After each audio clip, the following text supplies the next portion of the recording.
Hi there, I want to share some brief words of Torah with you about this week's Parsha, Parshas Pinchas. In a very famous incident, which we often refer to as the Benos Tzelafchad, the daughters of Tzelafchad, they come in front of Moshe Rabbeinu, and they say to Moshe, it's not fair. You know, our father died, and now here you are dividing up the land of Israel. Our father has brothers, and our father Tzelafchad, who was the Bechar, who was the firstborn, he himself has a very special place. But unfortunately he has no children, no sons that is, to inherit him.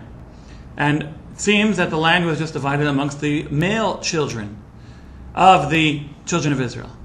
And of course the wives and the daughters, they came along with the family. But to identify parcels of land was done by the male figure in the household. Our father, the male figure of the household, is dead. He's gone. He's no longer here. Why should his portion be lost? Why should his name not have a continuation, if you will? Not have any continuity? And his portion will be lost amongst the rest of his brothers. That was their complaint to Moshe. And that's the way the Torah presents it. Rashi tells us, who were these women? Who were these girls? Rashi says, Lo hayu tova'ot klum. They didn't desire anything for themselves. Rather, they didn't say, hey, we want it for ourselves. They rather just said, it's not fair. You know, our father's portion is going to be lost. Rashi says, chachmanios hayu. They were very wise. The Orach Chaim elaborates, what was so wise about what they said? Because they came to Moshe with a taina, with a ta'ana, with a complaint, with something in mind, if you will. They said, listen, make up your mind, Moshe Rabbeinu. If Tzelafchad is dead, and he was meant to have a portion in the land of Israel, then you should be giving it to his children. And if we don't count as children, then our mother, his wife, should fall to Yibum. So either way, let his name be taken care of, let his name be continued, either through his daughters or through his wife. For that's what Yibum is. Yibum, levirate marriage, is when someone dies without children. So his wife falls to his brother in marriage.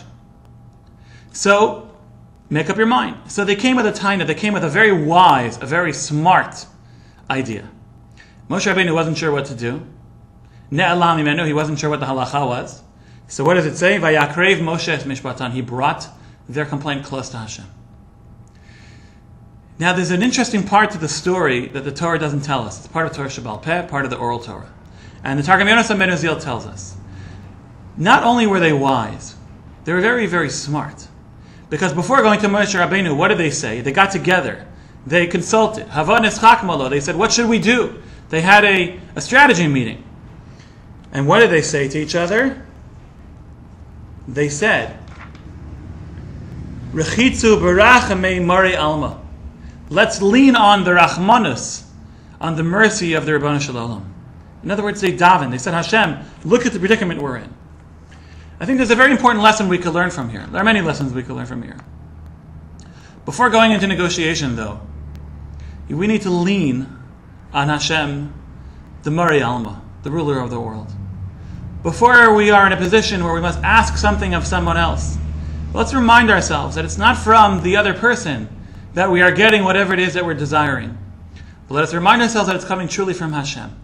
Let's lean on Hashem. For that perhaps is the true lesson that we can learn from the daughters of Tzelafchad. Have a great Shabbos.